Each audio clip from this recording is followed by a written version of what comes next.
Hey musicians, here are 7 misunderstood facts about copyright law.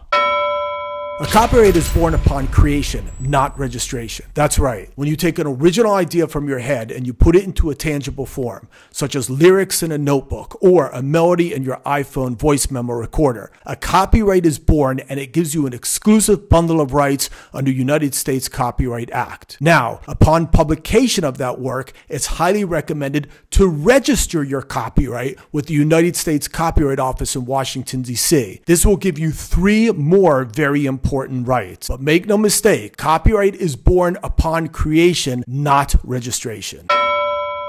Hey musicians, here's yet another misunderstanding about copyright law. A poor man's copyright does not grant you the same rights as official copyright registration in Washington, D.C. That's right, a poor man's copyright, the act of taking a recording of your song, putting it in an envelope, and mailing it to yourself through the United States Postal Office, does not give you, number 1, the rights of irrefutable presumption of ownership, number 2, the rights to sue in a court of law, and number 3, the rights to receiving actual or statutory damages. So again, a poor man's copyright does not give you the same rights as official copyright registration in Washington, D.C., and therefore it is advised that you register properly through Washington, D.C. Hey musicians, here's the 3rd misunderstanding of copyright law. When 2 or more people come together to write a song, the splits are equal in the entire song. That's right, even when you write the lyrics by yourself and I write the music by myself, once we merge them together, we now both have an equal ownership interest in both the words and the music. And the 2 parts cannot be separated without us continuing to have some sort of ownership interest in whatever new work is created. So make no mistake, when 2 or more people come together to write a song, the splits are equal in the entire song.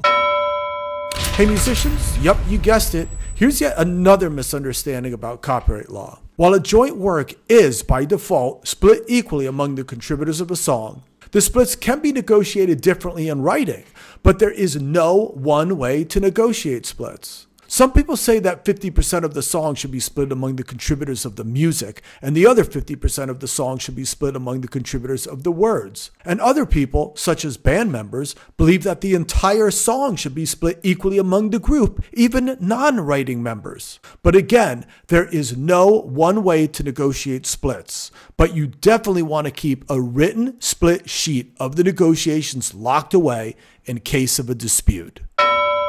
Now musicians, here's our 5th misunderstood fact about copyright law. There are actually 2 copyrights in the recording of a song. The first copyright is the song itself, which is usually created by the songwriters or the artist-songwriter. The second copyright is the copyright in the sound recording, which is usually created by the person that actually captures the sound, such as the producer or the performers on the record. So there are 2 copyrights in the recording of a song, and you need to make sure to understand both of those rights to make sure that you get fully paid.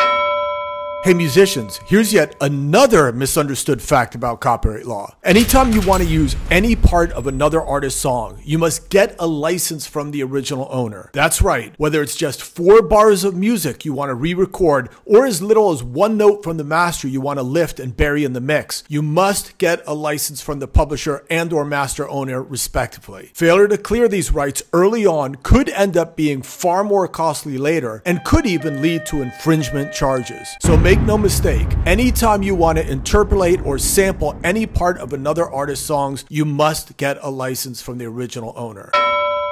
Hey musicians, here's a final misunderstood fact about copyright law. Cover songs on YouTube require a synchronization license. That's right, when merging a song with visual images, a sync license must be obtained from the author-owner of a song. But most DIY artists ignore this law, usually out of ignorance, with one of 2 results. The publisher-owner of the song asks YouTube to take it down, or he or she permits the song to stay up and collects YouTube ad money. But make no mistake, cover songs on YouTube by law require a synchronization license from the publisher or via companies like EasySongLicensing.com. My name is Bobby Borg, helping musicians turn their art into a more successful business. Peace.